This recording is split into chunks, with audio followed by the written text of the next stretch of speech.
Top quality और consistent performance के लिए सिर्फ सिल्वर पंप नाम याद रखना।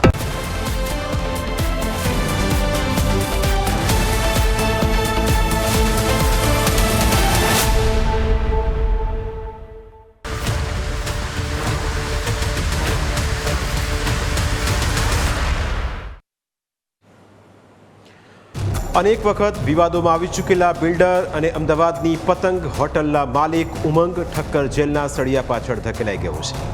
આખરે પોલીસે તેની કેમ ધરપકડ કરી, તેણે શું ગુનો આચર્યો હતો તેના વિશે આજે વિગતે વાત કરી. આખો મામલો લોકો સાથે કરાયેલી ઠગાઈનો છે. તેણે 15થી વધુ લોકો સાથે છેતરપિંડી આચરી હોવાનો આરોપ લાગ્યો છે. સુરત જિલ્લાના કામરેજ વિસ્તારમાં જમીન અને પ્લોટના નામે લોકો સાથે કરોડો રૂપિયાની ઠગાઈ આચરનારા ઉમંગ ઠક્કર વિરુદ્ધ કામરેજ પોલીસે મોટી કાર્યવાહી કરી છે.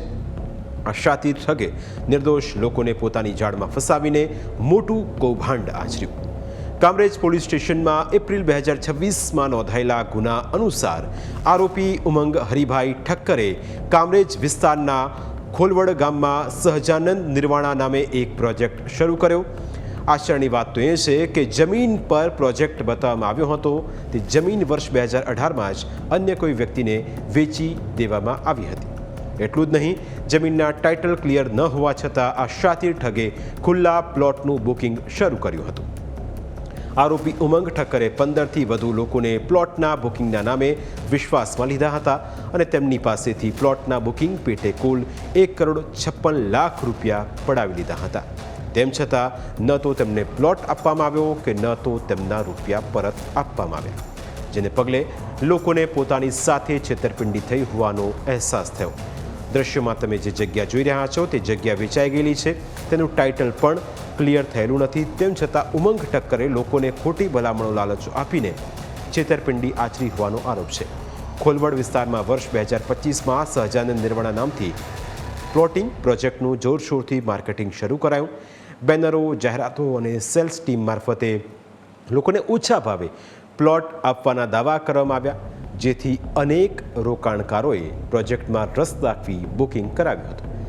ખરીદનારાઓ પાસેથી હપ્તા અને એકસાથે પ્લોટની કિંમત સ્વીકારવામાં આવી હતી. જે જમીન પર જ આ પ્રોજેક્ટ બતાવવામાં આવ્યો હતો તે જમીન અગાઉ 2018માં અન્ય વ્યક્તિને વેચાઈ ચૂકી હતી. પ્રોજેક્ટ પાસે જરૂરી રેરા મંજૂરી નહોતી. આ ઉપરાંત જમીન અંગે પહેલેથી જ કોર્ટમાં વિવાદ ચાલી રહ્યો હતો. આ પ્રકરણમાં 15થી 16 લોકો છેતરપિંડીનો ભોગ બનતા આખો મામલો પોલીસ મથકે પહોંચ્યો. જે બાદથી પોલીસ આરોપી ઉમંગ ઠક્કરને શોધી રહી હતી, પરંતુ આરોપી ઉમંગ પોતાની વગ અને રાજકીય પહોંચનો દુરુપયોગ કરીને પોલીસ પકડથી દૂર હતો. જોકે આરોપી ઠગને કામરેજ પોલીસે આખરે જેલના હવાલે કર્યો છે. કામરેજ વિસ્તારમાં ખોલવડ ગામમાં એક નિર્વાણા નામથી એક પ્રોજેક્ટ શરૂ કરેલો. આ પ્રોજેક્ટની અંદર ખરેખર એ જગ્યા એમને 2018માં કોઈ બીજાને વેચી નાખેલ હોવા છતાં, ટાઇટલ ક્લિયર ન હોવા છતાં એમણે એક પ્રોજેક્ટ શરૂ કરી અને ખુલ્લા પ્લોટથી વેચાણ હેતુ માટે લગભગ અલગ અલગ 15થી 16 જેટલા સાહેદ અને ફરિયાદીઓના કુલ રકમ 1,56,00,000 રૂપિયા પ્રોજેક્ટમાં પ્લોટના બુકિંગ માટે લીધેલા. તે પૈસા પણ એમને ફરિયાદીઓને પરત ન આપી, પ્લોટ પણ ન આપી, જે બાબતે ફરિયાદી શ્રીએ કામરેજ પોલીસ સ્ટેશનમાં ફરિયાદ કરતા આ ઉમંગ હરિભાઈ ઠક્કર નાઓને ધોરણસર અટક કરેલ છે.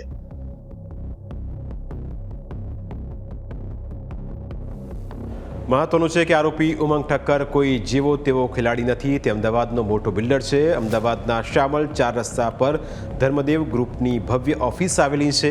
તે અગાઉ પણ અનેક વખત વિવાદોના વમળમાં ફસાઈ ચૂક્યું છે. તેની અનેક કંપની સાથે સંકળાયેલા વિવાદો ઉપર નજર કરીએ તો તમને ખ્યાલ આવશે કે ભાઈ દૂધે ધોયેલા તો નથી જ.